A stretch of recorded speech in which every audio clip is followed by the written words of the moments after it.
Bom dia a todos que estão prestigiando esse importante e inesquecível evento para o escritório Pessoa e Pessoa.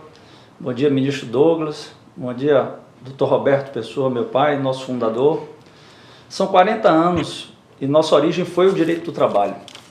E esse painel tem justamente o propósito de fazer um balanço dessa nossa história e do direito da justiça do trabalho nos últimos 40 anos e nos próximos 40 anos, já que nós desejamos continuar eternos, nós desejamos continuar crescendo e militando bastante ainda na justiça do trabalho.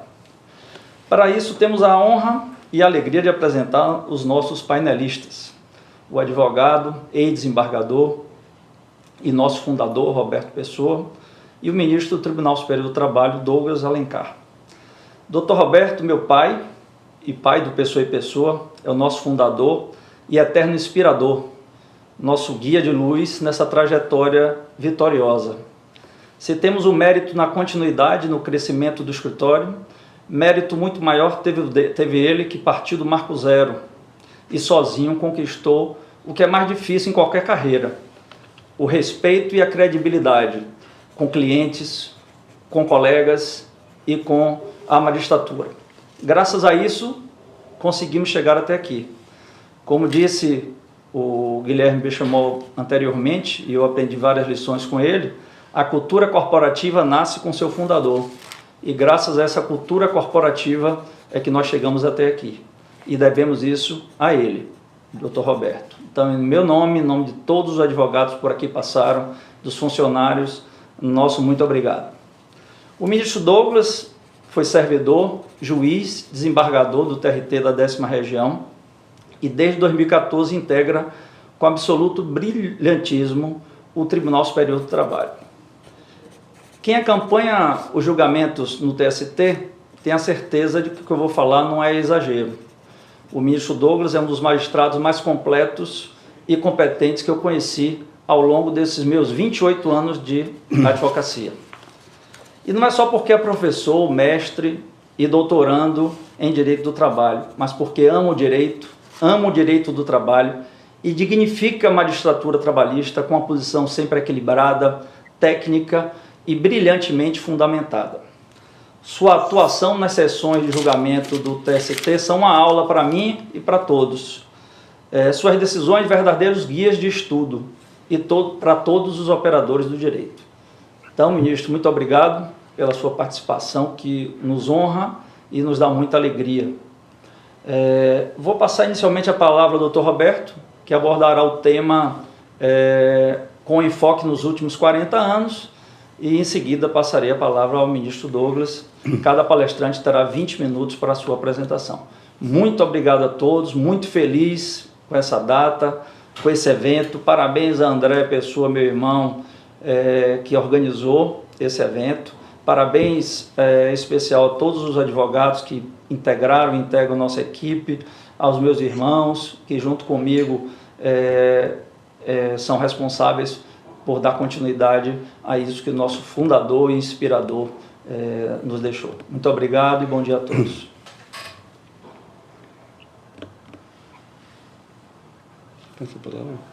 Doutor Roberto. Bom dia a todos.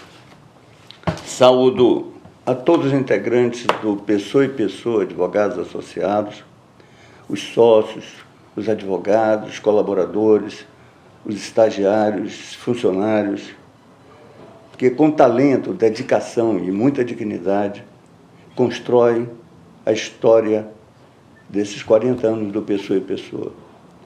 O registro que Walter me fez me traz uma sensação de sucesso.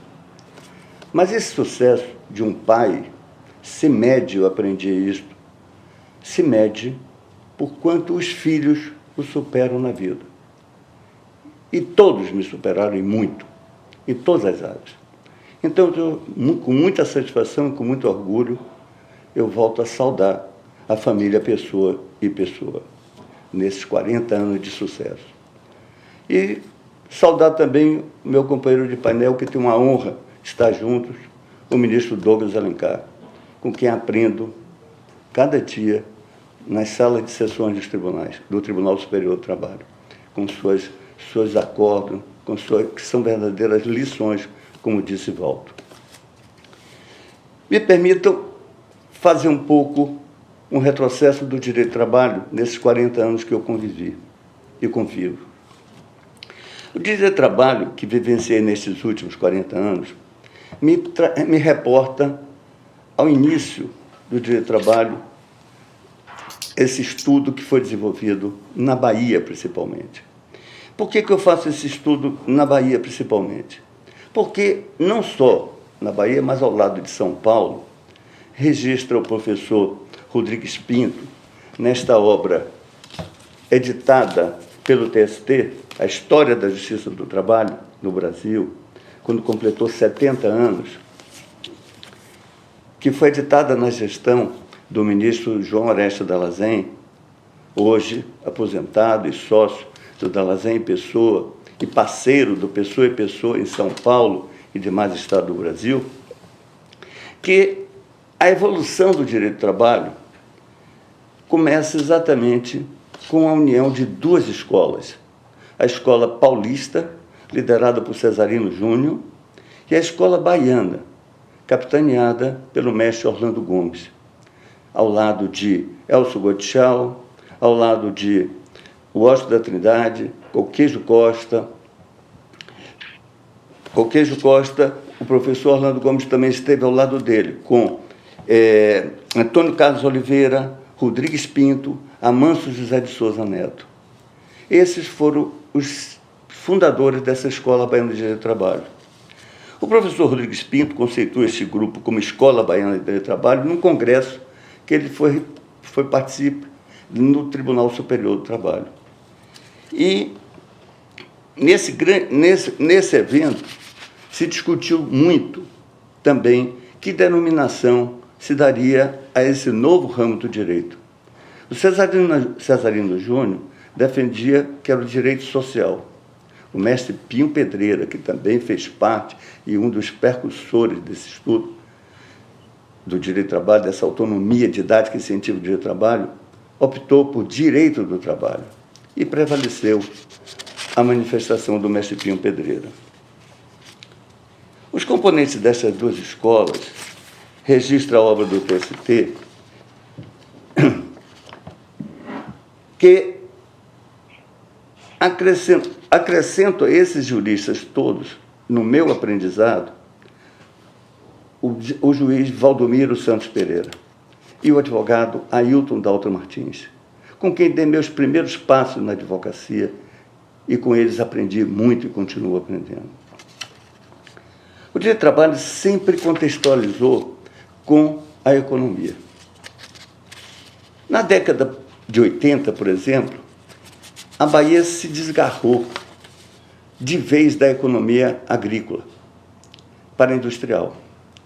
Esta última ainda incipiente, na década de 70, para se desenvolver em 1980 em larga escala, com a formação do complexo minero-metalúrgico na cidade de Candeias, com o Centro Industrial de Aratu, também na cidade de Simões Filho, com o complexo petroquímico na cidade de Camaçari, com o complexo automobilístico da FOR, também na cidade de Camaçari, e com destaques para o desenvolvimento do turismo, com o complexo hoteleiro do Sauípe e, no extremo sul da Bahia, com a indústria da celulose, através da empresa Veracel. Esse trabalho da Bahia do TRT, nesta época, tinha uma estrutura pequena, que não acompanhava esse desenvolvimento econômico. E as demandas judiciais geradas pelos conflitos naturais entre o capital e o trabalho. O governo federal enviava poucos recursos para o funcionamento do judiciário, que tinha jurisdição Bahia e Sergipe. Existiam varas em Aracaju, na cidade do interior de Maruim, em Estância. Eram 27 juntas ao todo. Uma matéria publicada no Jornal à Tarde, no idos de 75, bem retrata a situação da época que eu tenho esta matéria que eu consegui extrair dos meus alfarrábios para poder participar desse evento, e retrata bem isto. Tem uma foto do jornal, que eram os corredores da Justiça do Trabalho e os reclamantes, as partes, sentados no banco. Na foto tem uma legenda embaixo. Há muita gente para ser atendida por poucos juízes e funcionários. Em Salvador, havia apenas 12 juntas. As juntas precederam as varas. Eu enfatizo juntas e não vara para os advogados mais novos, para os que me ouvem, que são mais novos, que antes exatamente a denominação eram juntas, que era uma composição tripartite entre representantes dos empregados, representantes do empregador e um juiz togado. Diziam os críticos dessa composição que Getúlio Vargas, que foi realmente o presidente que aprovou e editou a consolidação da Lei do Trabalho, e antes mesmo da edição da consolidação, as juntas já estavam funcionando, que ele adotou esse sistema para atender aos sindicatos trabalhadores. Mas, na história registra que esta composição de classista, da representação classista, surgiu exatamente por inspiração de Napoleão, na França. Na cidade de Lyon, havia uma feira tradicional, feira de tecido de seda. E os tecelões, na época, se rebelaram ou começaram a reivindicar uma majoração dos valores atinentes à sua produção. E os comerciantes se recusaram. Houve um impasse. Napoleão, preocupado, convocou então os representantes dos tecelões e os representantes dos comerciantes para solucionar o conflito. Pois bem, extraiu esta composição daqueles mais ponderados, daqueles mais equilibrados. E foi um sucesso, se resolveu o conflito. Em razão disso, dessa solução, Napoleão resolveu institucionalizar o Prud'homme, denominou de Conselho de Prud'homme, Conselho de Homens Prudentes, para toda a França. Tive a oportunidade de visitar o funcionamento desses conselhos em Paris, na companhia do mestre Pinho Pedreira e do meu amigo e colega, quando estávamos na magistratura, Gustavo Laná Pedreira. Passamos um dia num dos conselhos de Paris, são 14 ao todo. Lá funciona com 2 representantes de empregados e 2 representantes de empregadores. Não há a figura do juiz togado na primeira instância. Se houver empate, há uma convocação de um juiz togado para proferir o voto de desempate. Há uma especificidade com relação ao Prud'homme, é que os convocados, os juízes, os representantes das classes, só atuam naqueles conflitos realmente em que a natureza do conflito seja específica à representação deles. Por exemplo, em Paris, a cidade turística, o ramo hoteleiro predomina.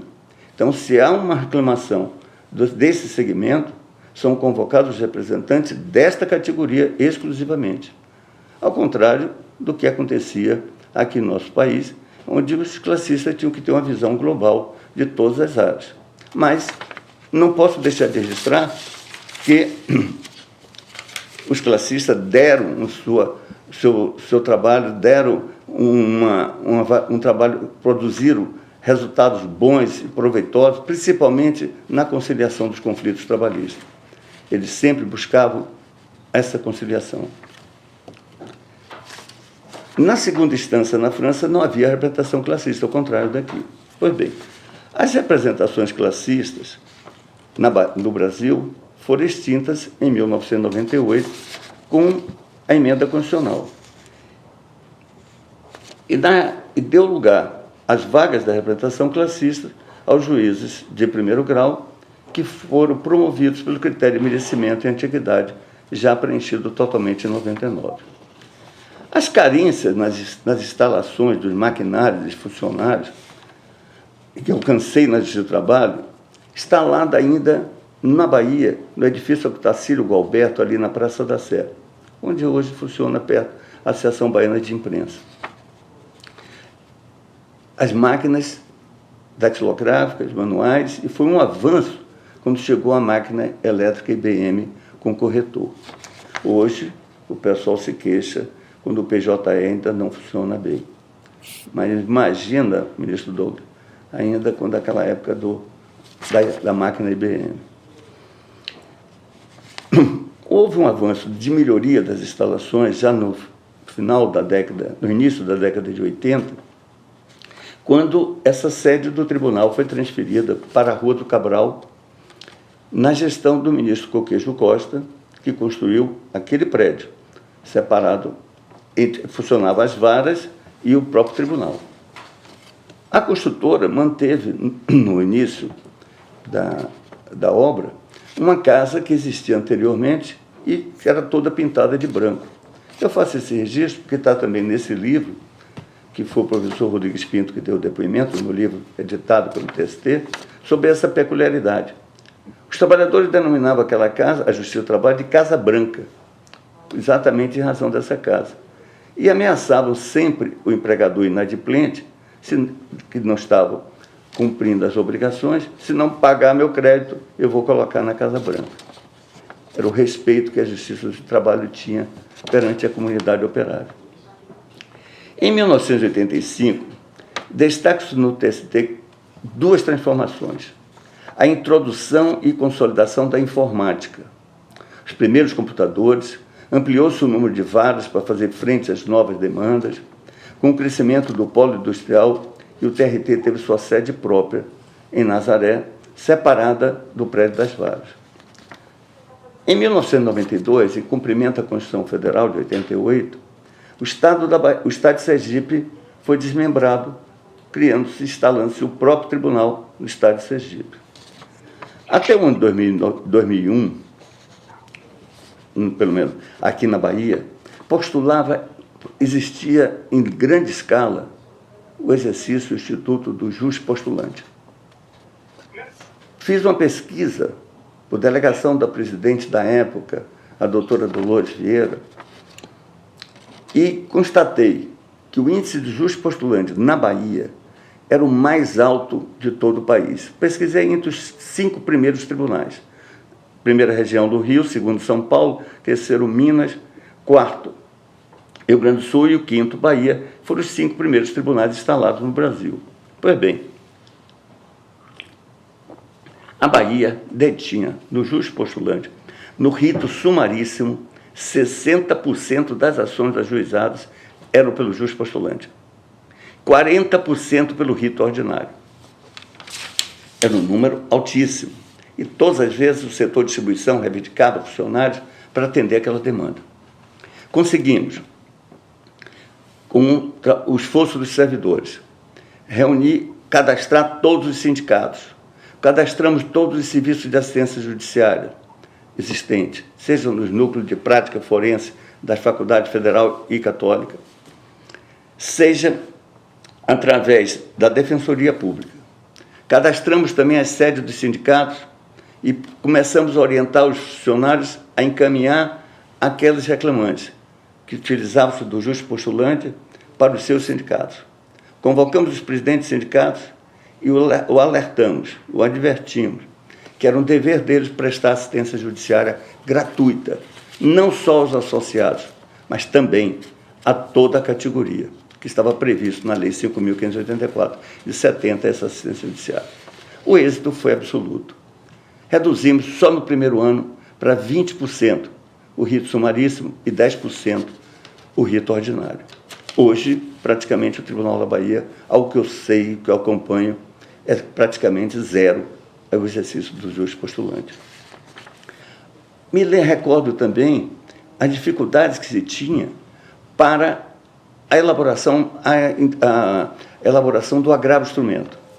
O agravo instrumento, antes do Código de Processo Civil, evidentemente, era feito, o agravante indicava as peças do processo e o setor do tribunal, eu falo agravo instrumento para interposição contra disparo denegatório e recurso de vício para ir para o TST. O tribunal não tinha uma estrutura de maquinário, de xerox, suficiente. Então, quando o agravante indicava as peças, o funcionário, me lembro bem do funcionário Paulo Shoa, juntava todos aqueles agravos, para 2 meses depois ele tirava um dia de sábado para extrair todas aquelas peças. Depois de extrair das peças, o presidente do tribunal mandava notificar o agravado para contraminutar. O agravado apresentava a sua contraminuta e indicava a peça. Voltava no mesmo processo para o Paulo Shoa para retirar aquelas peças. E depois eram notificadas as partes para conferir a formação do agravo. Isso demorava, em média, 4 meses. Eu propus, então, ao presidente do tribunal, na época, trazendo minha experiência da advocacia, doutor Hélito Machado, conversei com ele, por que não editar uma resolução que as partes tragam as peças? Elas mesmo se encarreguem de trazer as peças. E a outra vai conferir se houver impugnação. E assim funcionou. Nos antecipamos e o prazo de remessa do agravo de instrumento para o TST foi reduzido para 30 dias. Outra experiência que eu vivenciei no tribunal e ao longo desses 40 anos foi com relação à conciliação do tribunal.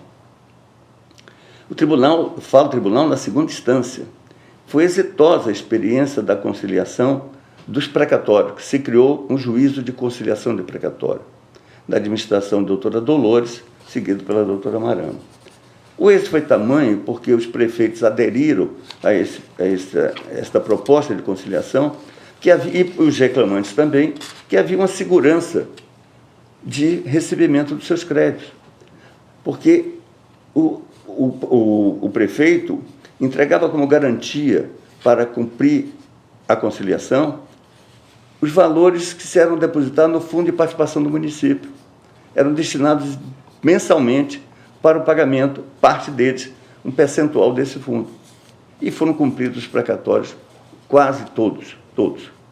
A experiência foi tão exitosa que nós estendemos a conciliação para o juízo de conciliação de segunda instância em todos os processos, que foi exercido com muita competência pelo desembargador Valdomiro Pereira. Obtivemos várias conciliações de processos que estavam há mais de 20 anos tramitando no tribunal. Recordo até hoje quanto foi comemorado pelos servidores do DERBA, aqui na Bahia, esse acordo para pagamento pelo Estado em 3 anos, mediante sistema de garantia também, pelo o Tesouro do Estado. É sabido que o grande gargalo da Justiça do Trabalho sempre foi a execução. Conseguimos também, naquela época, adotar uma medida que melhorou bastante a execução, a agilização da execução. O que foi? Em 2005, foi ampliado o número de varas e criou-se mais 14 varas em Salvador. Propusemos, então, o tribunal propôs que os processos que baixassem do TST para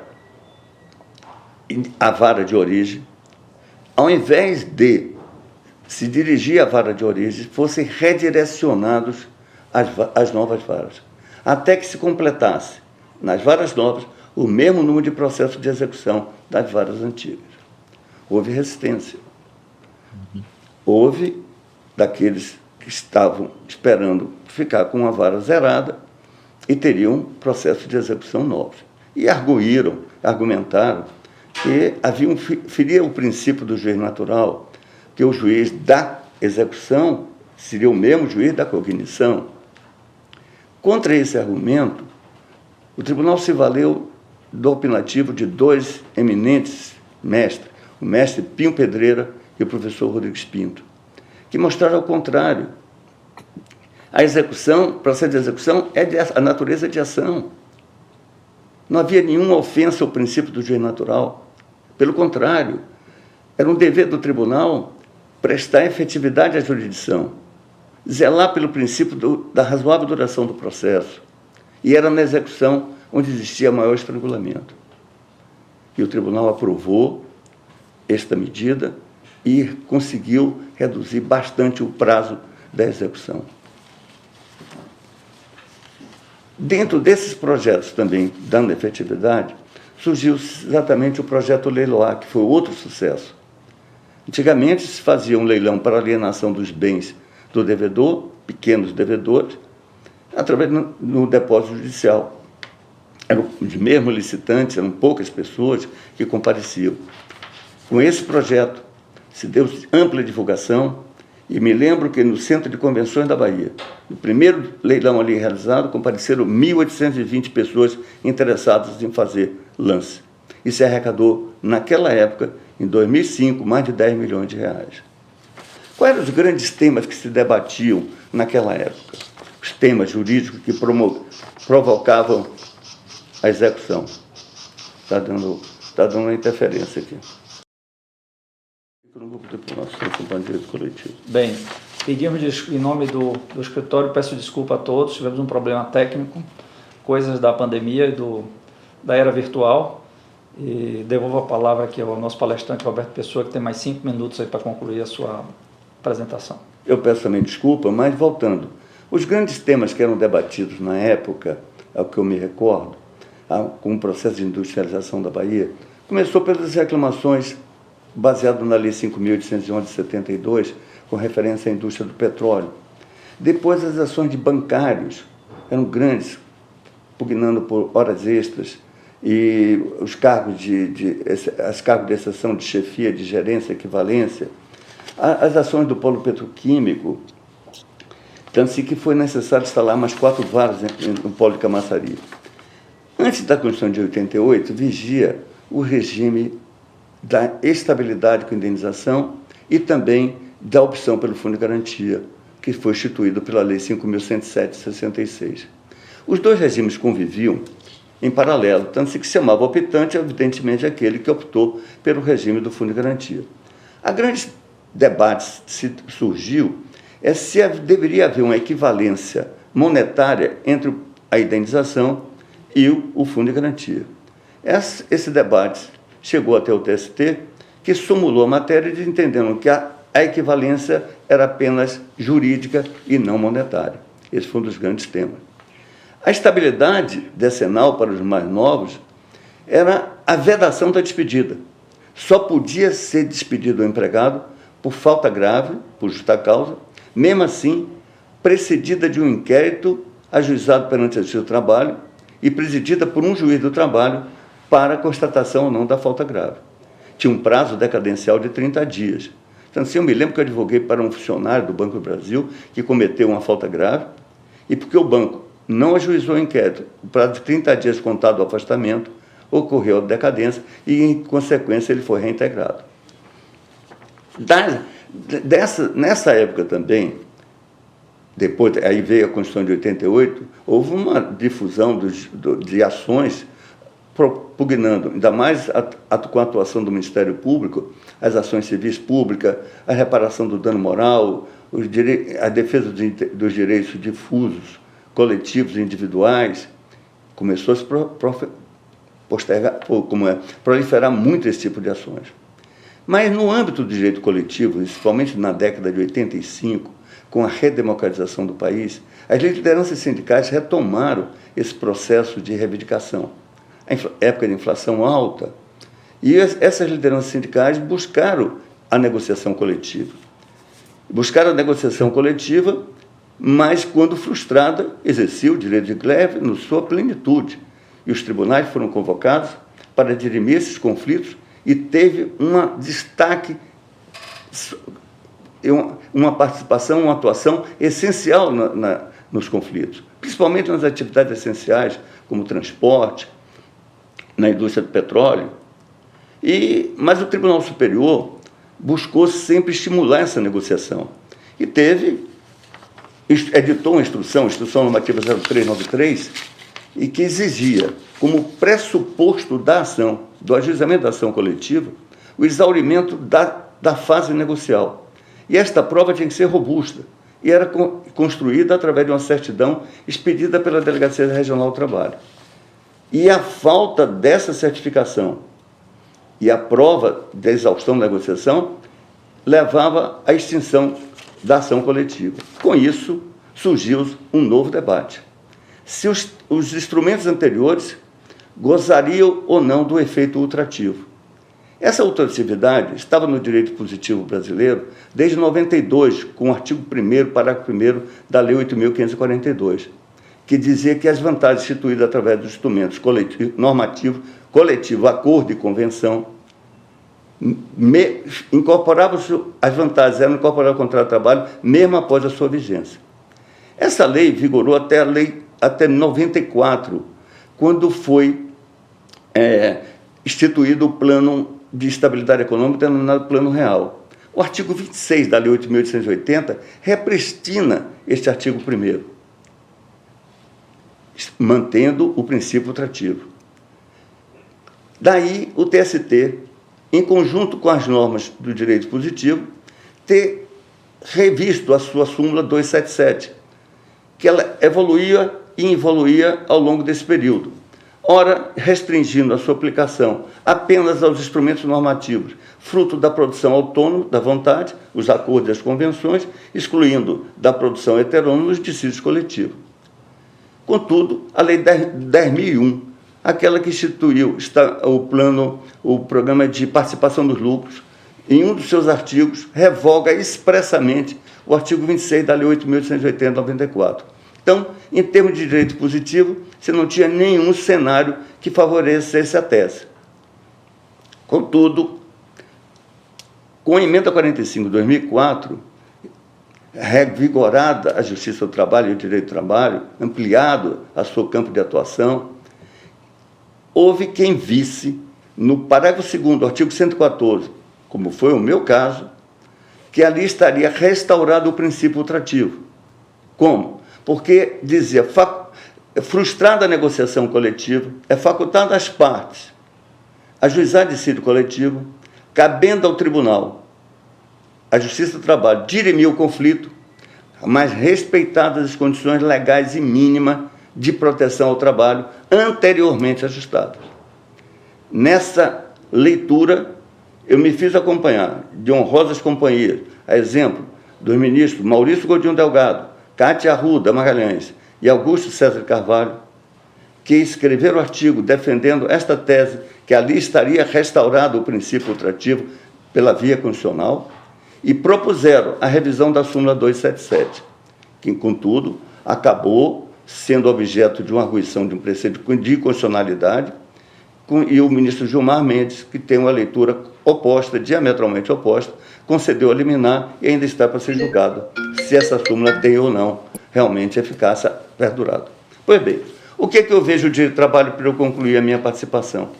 É que o direito do trabalho, que foi calcado, estruturado no princípio da tutela, da proteção, esse princípio da proteção, hoje, merece ser uma revisão. Eu não posso tratar igualmente situações desiguais.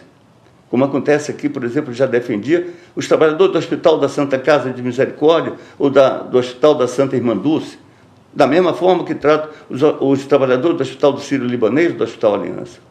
Mas esse é um tema, como é que o direito do trabalho vai tratar dele daqui por diante? Vocês terão, pela autoridade do ministro Douglas Alencar, para falar muito melhor do que eu sobre isso. Eu não poderia deixar de encerrar, contudo, pedindo a todos, para registrar o meu orgulho de participar das comemorações dos 40 anos da existência dessa sociedade de advogados, Pessoa e Pessoa, que sou um dos fundadores, ao lado do avô de Walton, de Roberto, de Beta e André. E assim, quando os organizadores convocam um advogado para prestar um depoimento da história do direito e da justiça do trabalho há 40 anos, e que não almeja crescer o currículo, novos títulos, a não ser o da gratidão, só me resta agradecer o convite e parabenizar todos, eu faço questão de enfatizar, todos que construíram e constroem o dia a dia, a história do Pessoa e Pessoa Advogados, ao curso desses 40 anos, aos sócios, aos advogados parceiros, colaboradores, estagiários e funcionários, pelo êxito alcançado com competência, eficiência, seriedade e dignidade na defesa do direito, da justiça do trabalho e dos interesses dos seus clientes. Parabéns, Pessoa e Pessoa. Muito obrigado, doutor Roberto. Foi, de fato, uma história, não uma aula da justiça e do direito do trabalho ao longo do tempo. E muito bom ver como ele contribuiu, né, com a experiência trazida da advocacia para a magistratura e pôde colaborar seja no âmbito do TRT da 5ª Região, seja depois, quando esteve convocado no Tribunal Superior do Trabalho, pôde colaborar para a efetividade da Justiça do Trabalho. Passo em seguida a palavra ao ministro Douglas para que possa dar sequência a essa evolução do direito do trabalho agora para os próximos 40 anos. Ministro, por favor. Bom dia, muito obrigado. Muito obrigado, doutor Walton. Eu até quase ouvi para os próximos 40 minutos, mas tenho certeza que o nosso tempo é exíguo e eu tentarei cumprir essa missão dificílima no tempo que me foi designado, quem sabe até reduzindo um pouco em face do pequeno problema técnico que tivemos. Eu quero inicialmente agradecer o convite extremamente honroso que me foi dirigido para participar desse instante de celebração dos 40 anos do Escritório de Advocacia Pessoa e Pessoa, e saudar o nosso presidente deste painel, Dr. Walton Pessoa. De igual modo, quero cumprimentar o Dr. Roberto, que acaba de nos brindar com uma importante exposição sobre o mundo do trabalho vivenciado no Brasil ao longo das últimas 4 décadas. Fiz aqui uma série de anotações, mas gostaria de enfatizar a questão da necessária conexão entre o direito do trabalho e a economia, que foi pontuada pelo Dr. Roberto, especialmente porque nós estamos vivendo a vigência da Lei 13.874, a Lei da Liberdade Econômica, uma lei que traz uma série de normas, regras e princípios aplicáveis também ao universo das relações de trabalho. Mas o Dr. Roberto foi muito feliz em promover esse abrangente resgate histórico, especialmente mostrando como os institutos jurídicos foram tratados pelo Poder Judiciário para responder a realidades, desafios, demandas sociais que se apresentaram ao longo desse percurso histórico. O Dr. Roberto, que é fundador do escritório que ora celebramos, foi não apenas uma testemunha viva ou presencial desses 8 lustros, mas um de seus mais efetivos e importantes protagonistas. E aqui eu tenho a honra de estar ao lado, neste painel, de 2 talentosos advogados, mas eu vou pedir permissão para registrar que o Dr. Roberto também atuou com muito brilho, emprestou o brilho de sua inteligência, de sua sensibilidade, de sua dignidade profissional à sociedade brasileira, na condição de magistrado, como foi lembrado, honrando o 5º Constitucional da Advocacia no Tribunal Regional do Trabalho da 5ª Região e, posteriormente, como convocado no Tribunal Superior do Trabalho. Eu devo ainda saudar a todos que nos acompanham nesta jornada acadêmica, enfatizando a excelência do programa que foi concebido.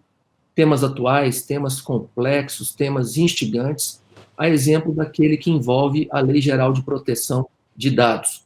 Uma novidade importantíssima que busca resguardar direitos humanos fundamentais vinculados a todas as dimensões ou gerações, dos mais básicos direitos civis e políticos, passando pelos direitos sociais e pela reafirmação do ideal democrático, até chegar ao desenvolvimento econômico e tecnológico.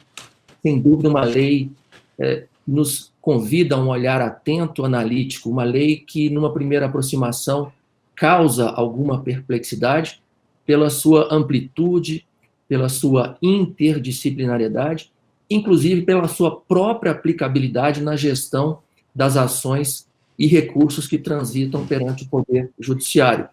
A proposta de reflexão, no entanto, que me foi apresentada, envolve a exposição de uma visão do direito e da justiça do trabalho nos próximos 40 anos. É, sem dúvida, um desafio imenso, talvez mais difícil do que, seguramente, um concurso para ingresso na magistratura. Esse olhar para o passado, que foi bem desenvolvido pelo Dr. Roberto Pessoa, pode aqui, talvez, representar um ponto inicial de reflexão para alguns prognósticos ou vaticínios nesses próximos 40 anos. Como nós todos sabemos, o cenário recente que vivenciamos no mundo do trabalho, sobretudo com as normas que foram produzidas no ano de 2017, estão demonstrando com clareza que nós estamos vivendo um rico momento de transição entre 2 paradigmas, do modelo inaugurado no alvorecer do Estado Novo e que vicejou até 2017, embora com algumas alterações pontuais importantes na Constituição de 88, nós assistimos à introdução de um novo sistema que, entre tantas características, buscou priorizar a ampliação da autonomia da vontade dos sujeitos da relação de emprego nos planos individual e coletivo. Obviamente, tudo isso em linha de harmonia com o ideal democrático e de acordo ainda com várias convenções da Organização Internacional do Trabalho.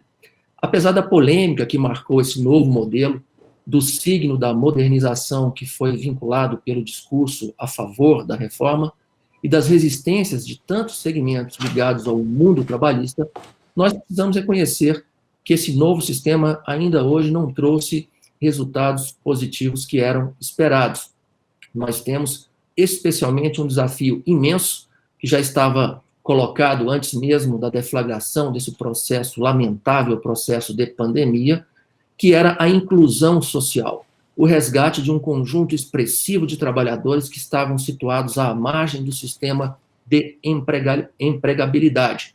E não apenas me refiro aos desempregados, mas aos subempregados, aqueles vinculados à economia informal e também aos desalentados. Evidentemente, por razões de diversas ordens, o nosso espaço aqui é limitado, não permite uma exploração mais profunda. Esse novo sistema ainda não disse a que veio, não chegou para valer, e o sistema velho, que embora pareça agonizante, ainda resiste a ser superado.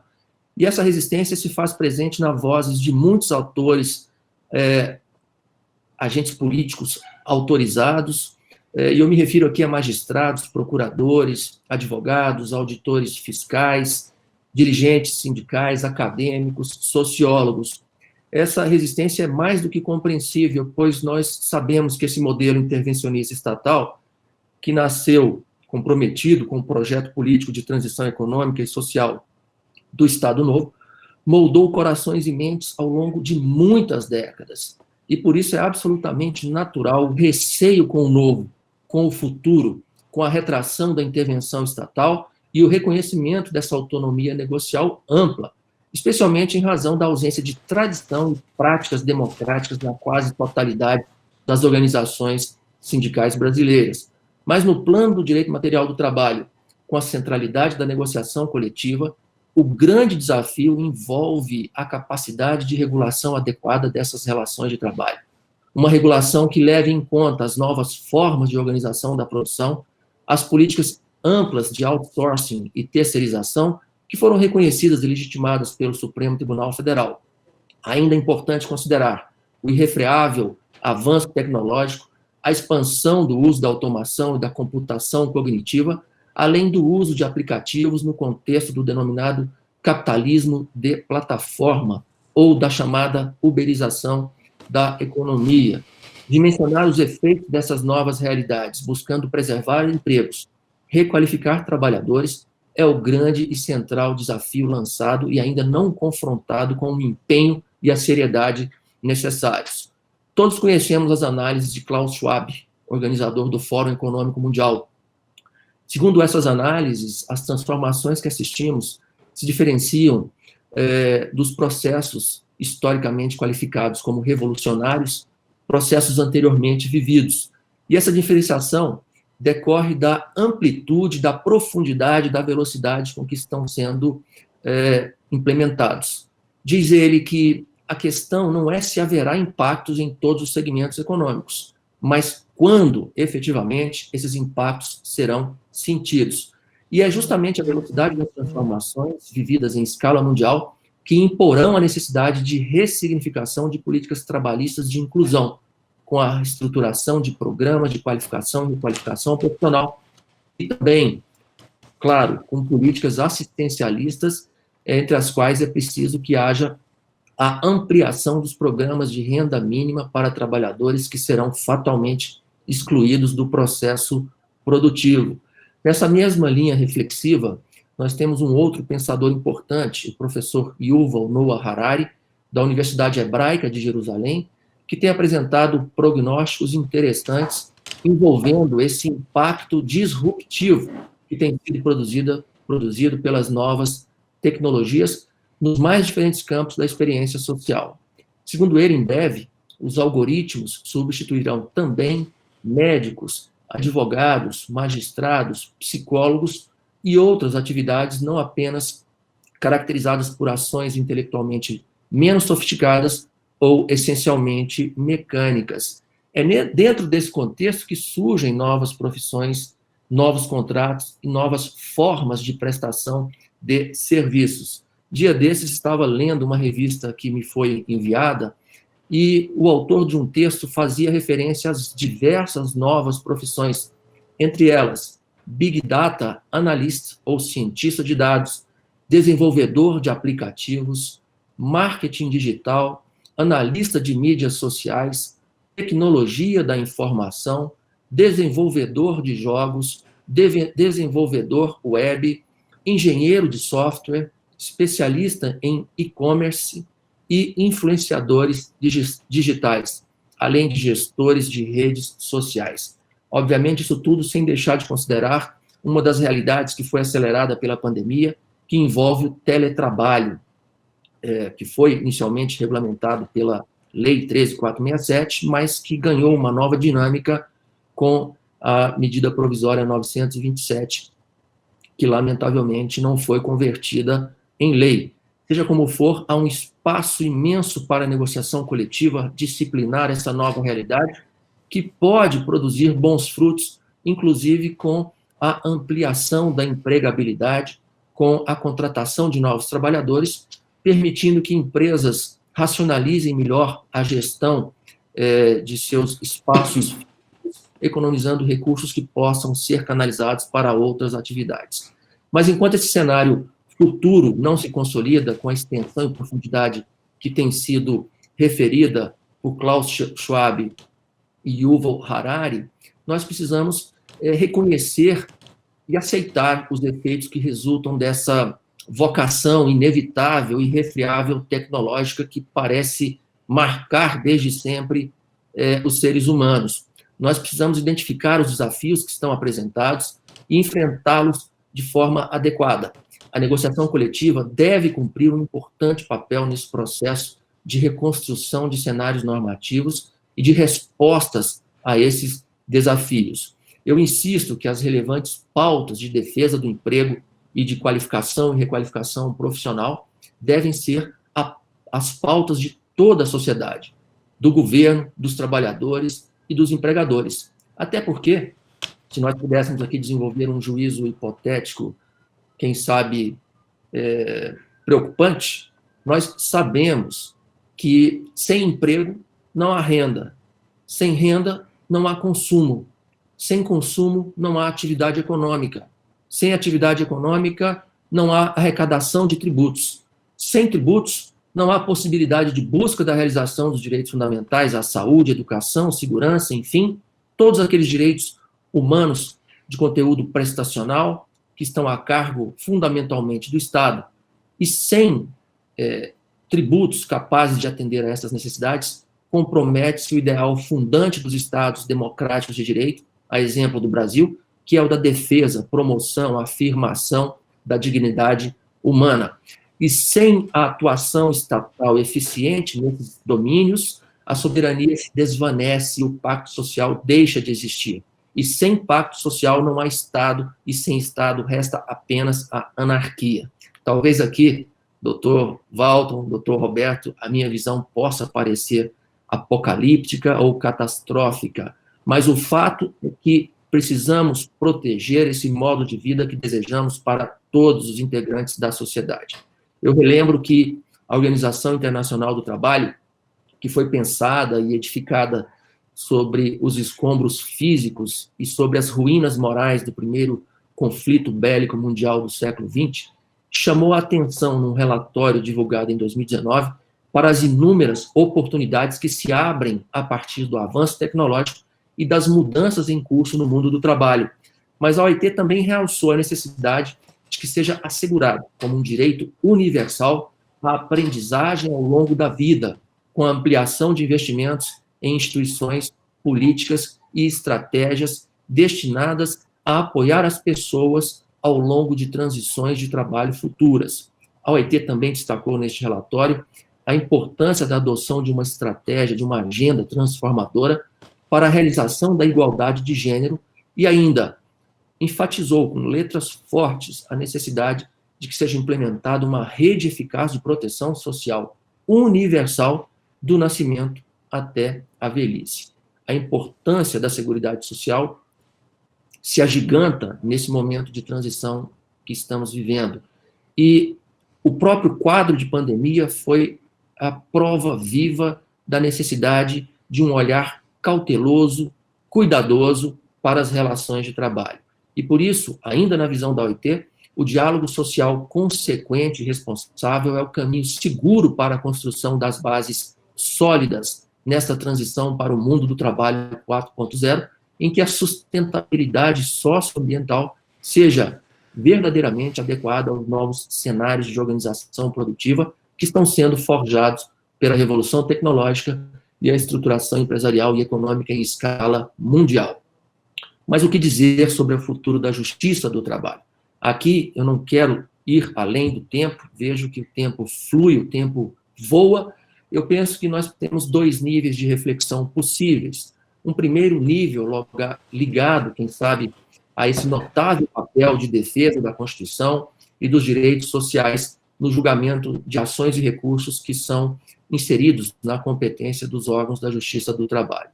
E um segundo nível que está centrado na necessidade de assimilação das transformações econômicas produzidas também com essas achegas do progresso tecnológico. Nós todos sabemos que o Poder Judiciário representa o guardião da Constituição. O Supremo diz a última palavra. O Poder Judiciário tutela direitos e garantias fundamentais. Mas, de igual modo, também sabemos que os magistrados devem agir com respeito à cláusula democrática, com reverência à harmonia e independência que deve pautar a relação entre os poderes do Estado.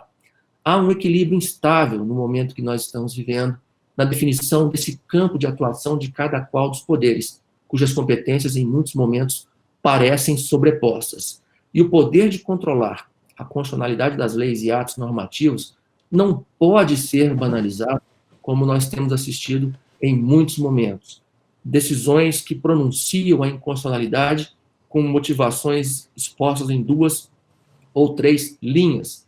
Com todo respeito, isso não me parece adequado, especialmente porque nós sabemos que há uma série de princípios que orientam essa atividade jurisdicional, que é uma atividade que transcende, a bem dizer, os limites do exercício típico da jurisdição e que deita raízes num campo essencialmente político de atuação do Poder Judiciário.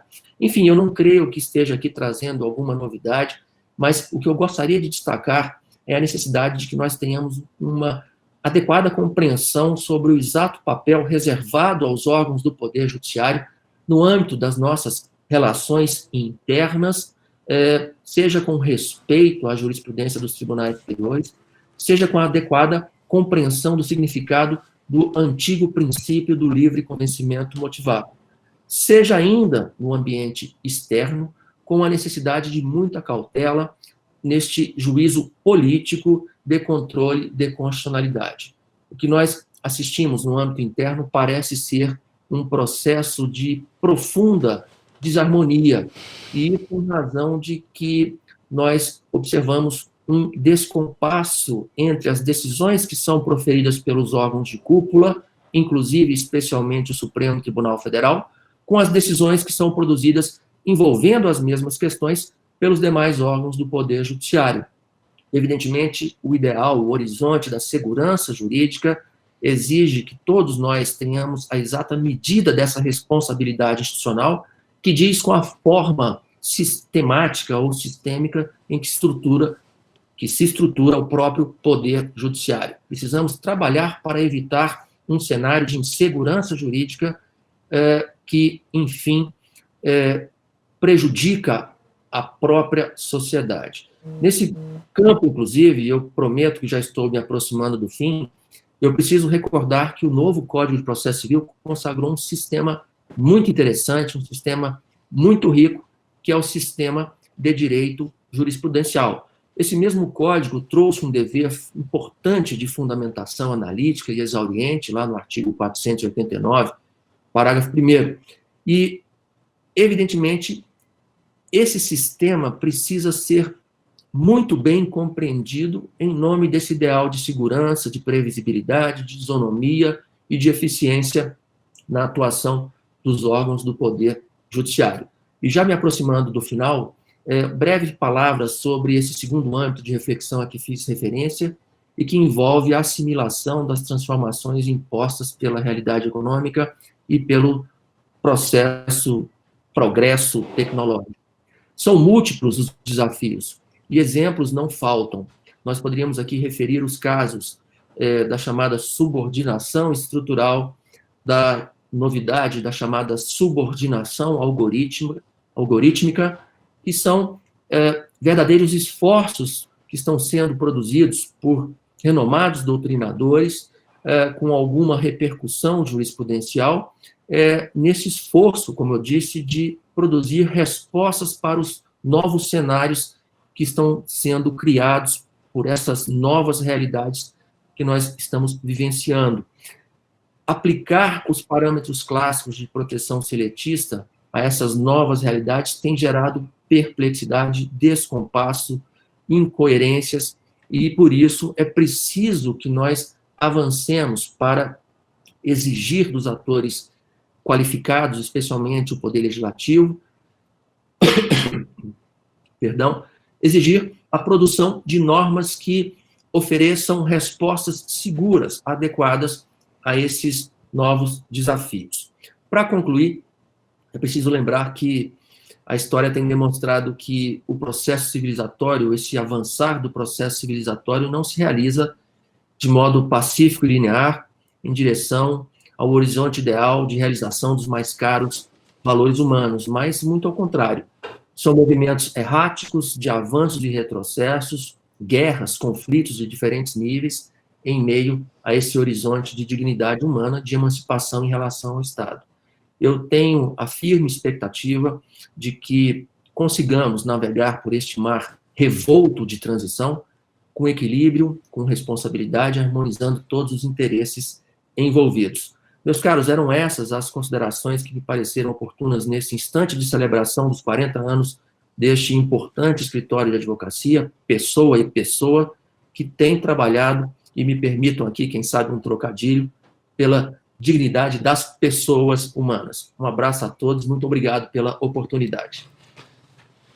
Nós que agradecemos, ministro, e acho que quem não lhe conhecia ou não tinha a oportunidade de lhe ouvir, teve a convicção de que eu falei no início da sua apresentação não foi exagero, né? Então, muito obrigado pelo seu brilhantismo de sempre, nós que agradecemos. E para dar continuidade aqui ao nosso evento, passo a palavra a Paula Zarif, para que dê sequência aí aos próximos painéis. Muito obrigado, bom dia a todos, bom dia. Parabéns à família Pessoa e Pessoa. Obrigado, ministro.